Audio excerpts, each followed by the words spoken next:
Assalamualaikum warahmatullahi wabarakatuh dan selamat pagi Bapak Ibu sekalian. Dalam kesempatan yang berbahagia ini izinkan saya Ari Cahyono akan memaparkan agenda 2 kepemimpinan kinerja yang kami buat dalam rangka pemenuhan tugas workshop pelatihan kepemimpinan administrator tahun 2022. Saya adalah seorang widaiswara ahli media, bekerja pada BPSDM Pemerintah Provinsi Jawa Timur. Untuk lebih mengenal saya aktif di media sosial, baik Facebook, Instagram maupun YouTube. Bapak Ibu sekalian, berbicara tentang pelatihan kepemimpinan administrator, maka kita melihat ya, ada payung hukum yang menjadi dasar pijakan. Ya, mulai dari Undang-Undang Nomor 5 Tahun 2014, Peraturan Pemerintah Nomor 11 Tahun 2017, Peraturan LAN Nomor 5 Tahun 2022 sampai keputusan Kepala Lembaga Administrasi Negara. Ini adalah menjadi dasar hukum pelaksanaan PKA. Nah, Bapak Ibu sekalian, berbicara tentang agenda 2, agenda 2 di sini membekali peserta dengan kemampuan mengolah perubahan ya, di sektor publik yang didukung oleh jejaring kerja dan komunikasi yang efektif dalam memimpin pelaksanaan kegiatan pelayanan publik dalam rangka pencapaian organisasi berkinerja tinggi dengan mengedepankan kepemimpinan transformasional. Ada 4 mata pelatihan ya, dan ini disajikan secara blended learning, yaitu gabungan antara pembelajaran klasikal dan non-klasikal. Adapun hasil belajar pada agenda 2 ini adalah seperti serta mampu menerapkan kepemimpinan transformasional, terus kemudian menata dan mendayagunakan jejaring kerja personal dan organisasi, membangun komunikasi efektif baik internal maupun eksternal, serta memimpin perubahan melalui pemahaman konsep manajemen perubahan sektor publik, kepemimpinan dalam manajemen perubahan. Sedangkan kalau kita melihat dari indikator hasil belajar pada agenda 2 ini ada 4 ya. Mulai dari menjelaskan konsep dasar kepemimpinan transformasional, menjelaskan konsep jejaring kerja, mengenali fungsi dan karakteristik organisasi dan komunikasi publik, serta yang terakhir adalah menjelaskan konsep manajemen perubahan, tuntutan dan tantangan perubahan organisasi. Baik di unit organisasi dari perspektif manajemen perubahan. Adapun mata pelatihannya ya, kita lihat Bapak Ibu sekalian di agenda 2 ini ada 4 ya. Lebih lengkapnya kita melihat di slide berikutnya.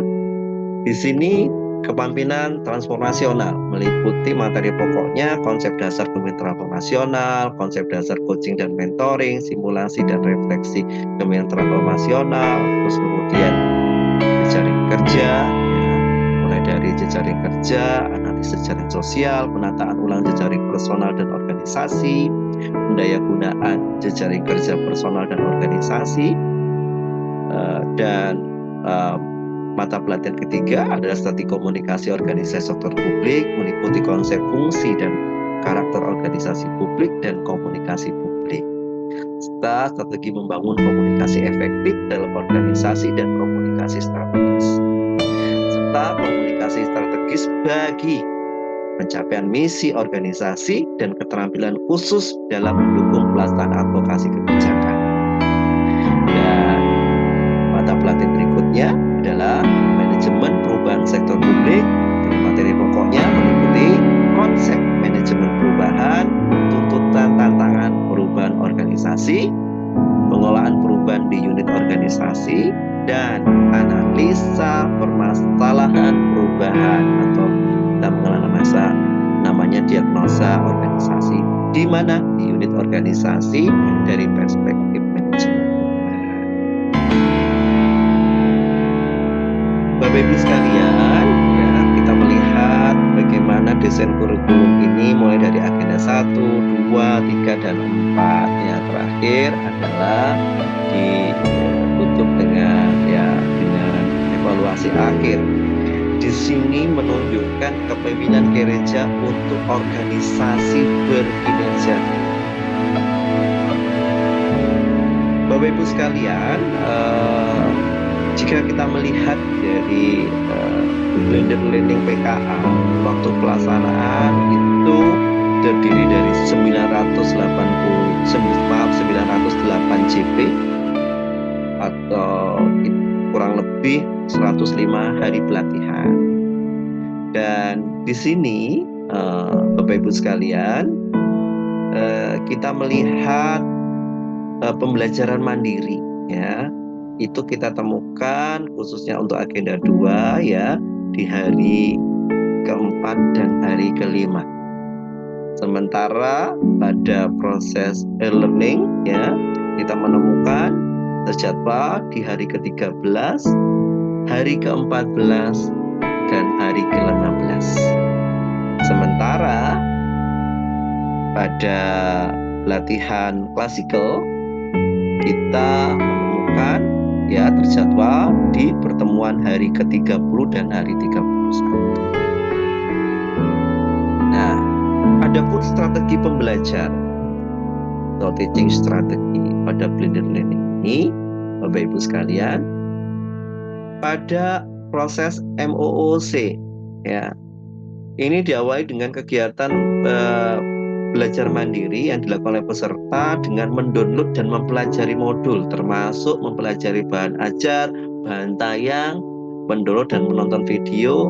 Sumber modul, bahan ajar, bahan tayang tersebut ada pada aplikasi Collabjar atau LMS, Learning Management System. Metodenya tentu belajar mandiri, alat bantunya adalah laptop, modul, bahan ajar, bahan tayang, dan aplikasi Collabjar atau LMS. Alokasi waktu adalah 5 JP. Pada MOC hari kedua, agenda 2, yaitu hari kelima, ya, untuk PKA, itu sama Bapak Ibu sekalian. Hanya saja yang membedakan di sini adalah alokasi waktu 3 JP, ya. Dan di sini dengan adanya penambahan yaitu essay isu-isu agenda 2, ya, isu-isu agenda 2 dalam bentuk makalah. Ini nanti dikerjakan secara mandiri oleh peserta. Nah, isu ini ada 2 jam pembelajaran. Berikut kita sudah masuk di proses e-learning, di mana ini hari ketiga agenda 2 atau hari yang ke-13 di PKA. Ya, kegiatan diawali tentunya video suara, membuka salam, ya, pada peserta, terus kemudian perkenalan, membangun report, building trust, and speaking. Ya, ini penting karena ini menjadi attachment, pelekatan kita dengan para peserta atau benar-benar intinya adalah uji, ya. Memandu tanya jawab pengalaman peserta tentang kepemimpinan di lingkungan kerjanya. Kemudian menyampaikan tujuan pembelajaran dari pokok bahasa dan menyampaikan triggering, stimulasi, motivasi atau relevan quotes yang berkaitan dengan pembelajaran. Metodenya sinkronus, alat yang dibutuhkan laptop, Zoom meeting, modul, bahan ajar, bahan tayang, aplikasi atau class point, aplikasi Collabjar atau LMS. Waktu disediakan di sini adalah banyak 20 menit antara jam 8 sampai jam 8.20. Ini khusus untuk pembukaan, ya. Selanjutnya untuk penyampaian isi, ya, memfasilitasi brainstorming pendapat, pengalaman peserta mengenai isi modul 1, agenda 2 yang telah dibaca pada tahapan MOOC.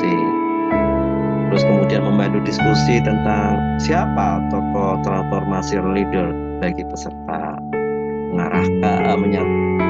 menyampaikan overview modul 1 poin penting yang bisa diaplikasikan. Termasuk di sini mengarahkan presentasi makalah dari peserta tentang isu-isu di agenda 2 ya. Selanjutnya menjelaskan tugas individu dan kelompok ya yang dikerjakan saat asinkronus ya, meliputi penugasan individu, penugasan kelompok ya. Metodenya sinkronus, alat bahan sama, durasinya adalah 60 menit dari 8.20 sampai dengan 9.20. Selanjutnya di hari ketiga masih saatnya untuk penutupan ya Bapak Ibu sekalian, menyampaikan capaian belajar dan kaitannya dengan masa depan yang relevan ya, berkaitan dengan modul yang sudah dibahas, menyampaikan feedback dan tugas-tugas yang harus disiapkan untuk pertemuan selanjutnya, menyemangati dan mengapresiasi ya keaktifan peserta. Ini penting karena ini menjadi salah satu penghargaan bagi peserta ya, karena peserta kita adalah para pejabat administrator tentunya. Menyampaikan closing statement dan mengucapkan salam. Ini 10 menit, durasinya dari 9.20 sampai dengan 9.30.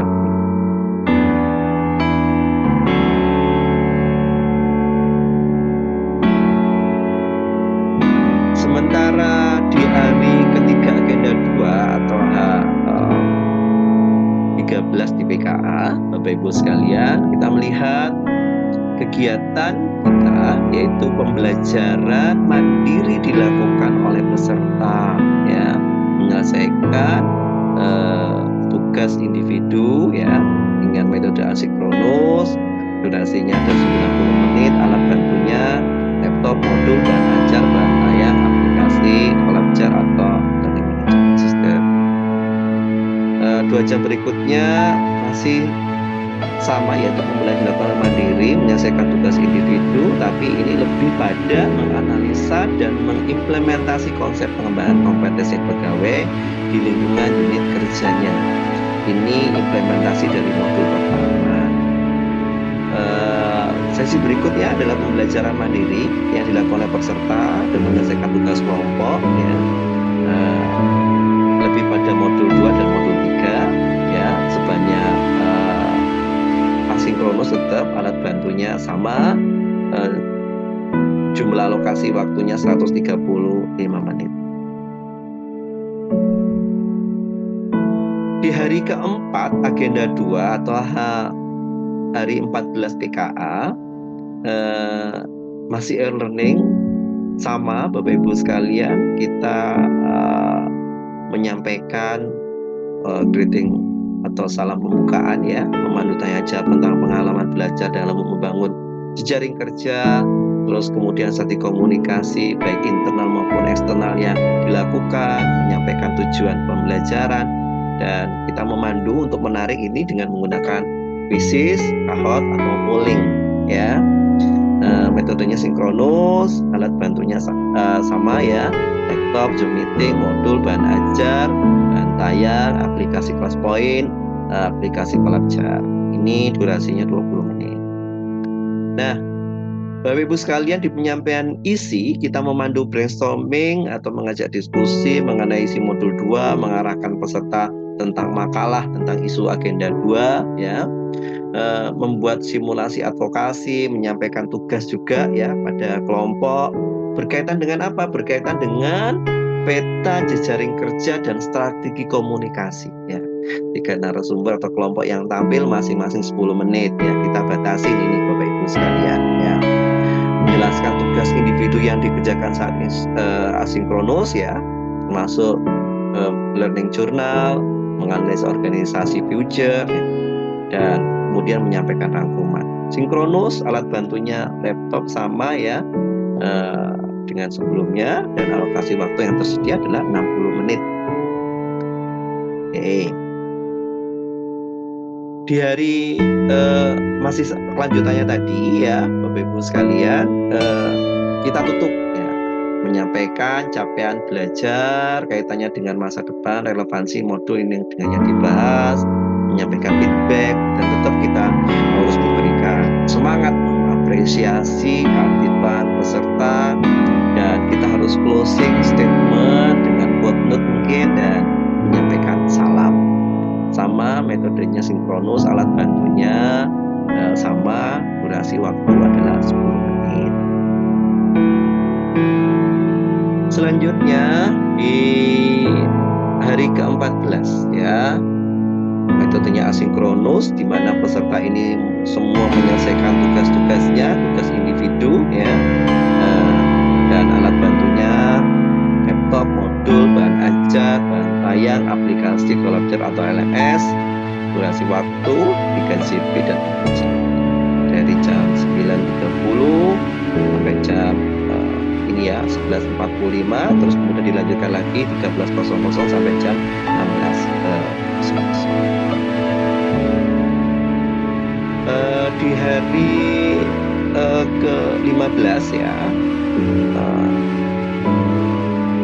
kita bertemu lagi dengan peserta dengan metode sinkronus. Kita membuka salam, membantu tanya jawab, menyampaikan tujuan pembelajaran, kita menyelingi dengan kuisis, cohort, dan polling ya. Ini untuk memantik ya, minat dari para peserta.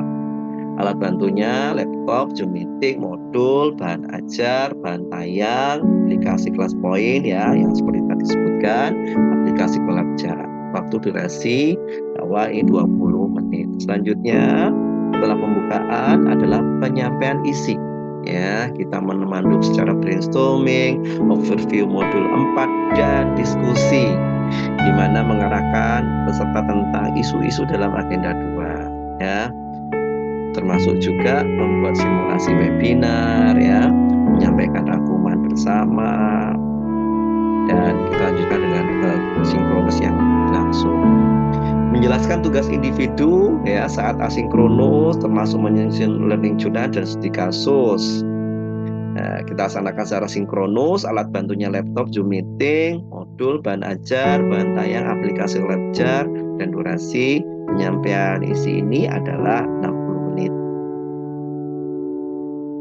Terus closing ya, ini masih tetap ya memberikan feedback dan tugas-tugas yang disiapkan untuk pertemuan selanjutnya, tetap dalam zona menyemangati, memberikan apresiasi, dan memberikan closing statement ya, durasinya 10 menit.